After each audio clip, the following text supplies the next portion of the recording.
David, explain what you mean by anti-corruption being how would it be a winning issue for Democrats? What do they need to do? And what is the McCain example?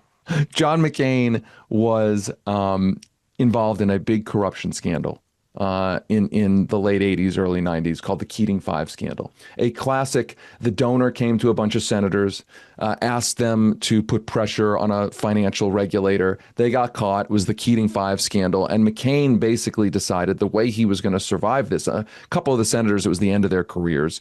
McCain said, you know what, I'm going to come to the campaign finance anti-corruption cause with the zeal of a convert. And he became the big champion of campaign finance reform. McCain-Feingold, right? McCain-Feingold, exactly. And in 2000, he actually ran for president in the Republican primary, almost exclusively on this issue. And for a time, he almost looked like he was going to wrestle away the nomination from the biggest of big money candidates in the world at that point, George W. Bush. Now, he didn't win, but the momentum that he built up was so great that ultimately McCain-Feingold actually passed, and George W. Bush, not exactly a anti-corruption guy, was sort of forced and publicly shamed into signing it. And so I think it reminds us that periodically there are big political opportunities to be an anti-corruption candidate.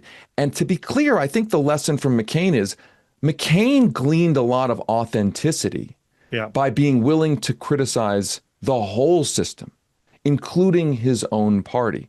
So to my mind, when I look at the current situation here for Democrats, this is an emergency situation, obviously, for the country, but for the Democrats. It's an open goal, right? It's there for the taking. It's there for the taking, but I would go even further. I would say if they don't make this the central issue, they have a big problem in the midterms. Because here's the thing. People forget this. It's kind of shocked me when I went back and looked. In 2016, the last poll before Donald Trump was elected president, the last poll showed him losing on every issue except for corruption. The irony. And it's incredible. And here's the crazier thing.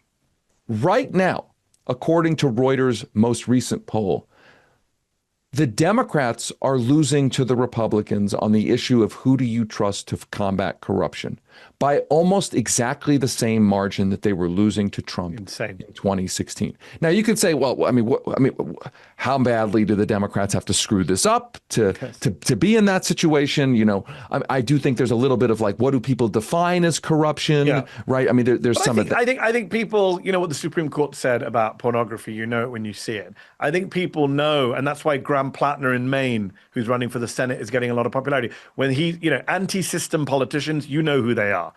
Most people can't fake it. Donald Trump fakes it very well, but most people can't fake the Ted Cruz cannot play the populist. We know. But Graham Plattner and AOC, obviously, in New York, and Zohran Mamdani in New York clearly are anti-corruption, anti-system candidates.